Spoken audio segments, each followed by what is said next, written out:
पाकिस्तान की मेजबानी में होने वाले आईसीसी चैंपियंस ट्रॉफी से ठीक पहले उसके साथ ही क्या कुछ हुआ ये हम आपको बताएंगे। लेकिन मेजबानी में जो आईसीसी चैंपियंस ट्रॉफी होने वाली है, खोखले दावों की अब पोल खुल गई है।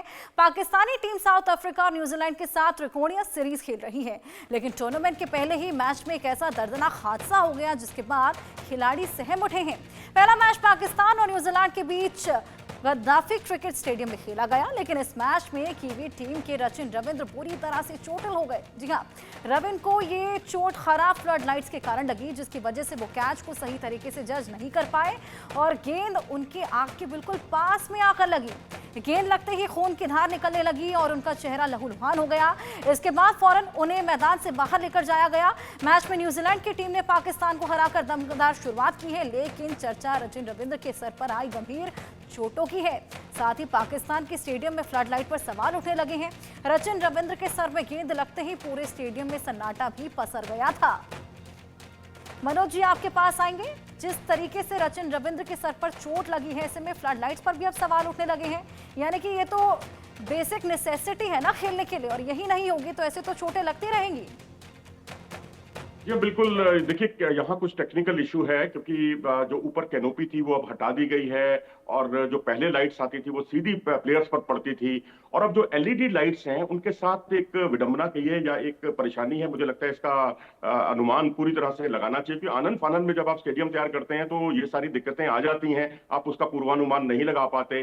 अब आप ये देखिए कि जितना जब एलईडी लाइट्स होती हैं तो दुनिया भर के आप स्टेडियम देखिए, भारत के सभी स्टेडियम देखिए, जहां जहां लाइट्स लगी हुई हैं वो इतने ऊंचे नहीं है। अगर आप इतने ऊंचे एलईडी लाइट्स लगाएंगे तो उसके जो है ना, वो लाइट जब खिलाड़ियों तक पहुंचती है तो इतनी ऊंचाई से आने पर उसके पिक्सल फट जाते हैं। और क्या होता है, अब तो ये तो बहुत ऊंचा कैच भी नहीं था, ये कैच उनकी हाइट से थोड़ा सा, जिसे कहते हैं, उनके बिल्कुल हाथ में आया हुआ कैच था, तो उस तरह से भी उन्हें परेशानी हुई है। अगर ये कैच ऊंचा होता तो क्या होता। और दूसरा सवाल ये है कि आप बेकार की बातों में उलझे रहे। शहबाज शरीफ साहब यही इसी बात में उलझे रहे जब उन्होंने ओपनिंग सेरेमनी के दौरान ये बात कही कि आप हिंदुस्तान को हराइए, चैंपियंस ट्रॉफी जीतिए, हिंदुस्तान को हराइए, यही आपका सबसे बड़ा लक्ष्य होना चाहिए।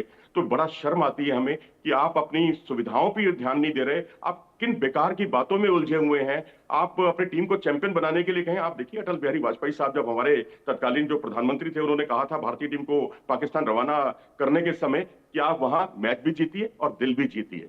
तो आप सुविधाओं, जो बेसिक मूलभूत सुविधाएं हैं, उस पर ध्यान देते। और इसीलिए आईसीसी का जो टूर्नामेंट होता है उसमें 1 महीने पहले हैंडओवर करने की जो बात कही जाती है वो इसलिए होती है कि जो ऊंच नीच हो, जो कमी पेशी हो, किसी से भी हो सकती है कमी पेशी, उस पर ध्यान दिया जाए और उसको ठीक किया जाए समय पर। अगर आप अब स्टेडियम को ही टूर्नामेंट शुरू होने से 4-5 दिन पहले हैंडओवर करेंगे तो कमियां तो फिर आएंगी, और कमियां बदस्तूर टूर्नामेंट के दौरान भी आपको दिखाई देंगी। और पाकिस्तान की मैं ये तारीफ करूंगा कि वहां के जो पूर्व खिलाड़ी हैं उन्होंने भी अपने पीसीबी को आड़े हाथों लिया है इस मसले के लिए। बिल्कुल मनोज, अभी फिलहाल रचिन की तबीयत कैसी है? क्या वो आगे खेल पाएंगे? कभी गंभीर चोट उनके सर पर अभी आई है?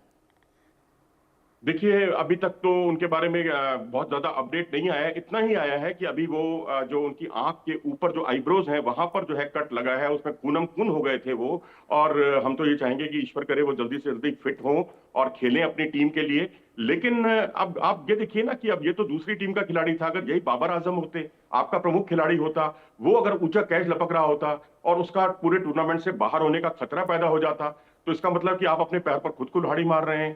तो ये सारी चीजें ठीक है। फिटनेस को लेकर मैं कहूंगा कि अभी जो है डॉक्टर्स की हमें रिपोर्ट का इंतजार करना होगा रचिन रविंद्र की। लेकिन ये कई तरह के सवाल खड़े करता है। आपने अगर 1 महीने पहले की डेडलाइन का भी सम्मान किया होता तो इस कमी को दूर कर लिया जाता। अब जो लाइट्स होती है ना, जो डिफरेंट डिफरेंट जोन पर जो लगी होती हैं, वो एक जगह पर रिफ्लेक्ट होकर एक ही जगह पड़ती हैं।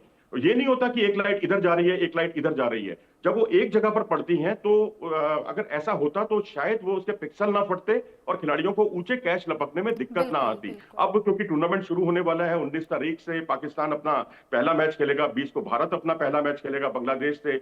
वहां भी अगर यही दिक्कतें आई तो मैं समझता हूं ये बहुत ही दुर्भाग्यपूर्ण होगा। और देखिए, दिक्कतें किसके साथ नहीं आती, भारत के साथ क्या दिक्कतें नहीं आई, लेकिन भारत समय पर उन समस्याओं से को दूर कर लेता है। 2016 का T20 वर्ल्ड कप याद कीजिए, तब भारत का मुकाबला जो है, भारत ने एक वेन्यू धर्मशाला का रखा था, वहां स्टेट गवर्नमेंट ने हाथ खड़े कर दिए कि भाई यहाँ पर हम जो है सिक्योरिटी इतनी इस लेवल पे पाकिस्तान के साथ मैच की हम मुहैया नहीं करा पाएंगे, तो उसको शिफ्ट कर दिया गया कोलकाता में। इसी तरह से ये 2016 की बात है। 2011 में हमारे साथ समस्या आई थी कोलकाता के मैदान को लेकर, उसे नागपुर में शिफ्ट कर दिया गया। समय रहते आप चीजों का हल कर लें तो वो गलती नहीं है, लेकिन अगर समय रहते हुए टूर्नामेंट सिर पर खड़ा है, खिलाड़ी चोटिल हो रहे हैं, तो मैं समझता हूं कि ये पाकिस्तान के जो पूर्व खिलाड़ी कह रहे हैं बिल्कुल सही कह रहे हैं। आपको अपने अंदर झांकना चाहिए और इस तरह की परेशानियों से बचना चाहिए था, और वो आप नहीं बच पाए हैं क्योंकि आपने समय पर तैयारियां मुकम्मल नहीं की हैं। इसलिए बिल्कुल मनोज जी, स्ट्रैटेजीज यहाँ बहुत जरूरी है। बहुत शुक्रिया आपका तमाम जानकारी हमारे साथ साझा